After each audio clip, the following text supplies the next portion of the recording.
মনে রাখবেন, যেই সরকার নামাজ প্রতিষ্ঠা করে না, যে সরকার ভালো কাজের আদেশ দেয় না, যে সরকার মানুষকে অন্যায় কাজ থেকে ফিরায় না, যাকাত আদায় করার অধিকার তার নাই।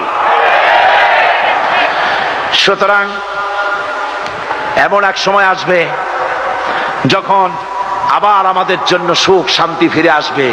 সেজন্য কোরআনের কাছে আসতে হবে। কার কাছে? এই কোরআন হলো সেই কোরআন। আমার নবী বলেছেন, মান ক্বালা বিহি সাদাকা। এই পল্টন ময়দানে উপস্থিত লক্ষ লক্ষ জনতার উদ্দেশ্যে রাসূলের হাদিস শোনাই, প্রাণ খুলে কান খুলে শুনুন। আমার নবী বলেন, কোরআন দিয়ে যারা কথা বলে ওরাই সত্য কথা বলে।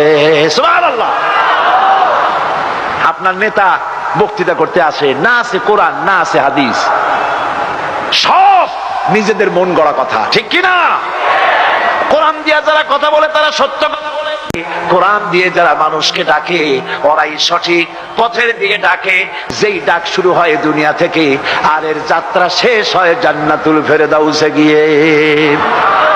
আখরাজাহু তিরমিজি, তিরমিজি শরীফের হাদিস এটি। সুতরাং ইন্নাদ-দীন ইনদাল্লাহিল ইসলাম, জীবন ব্যবস্থা কেবলমাত্র কোনটা? জোরে বলেন, কোনটা? এই ইসলামের আইনের সামনে মাথা নত করে দিতে হবে।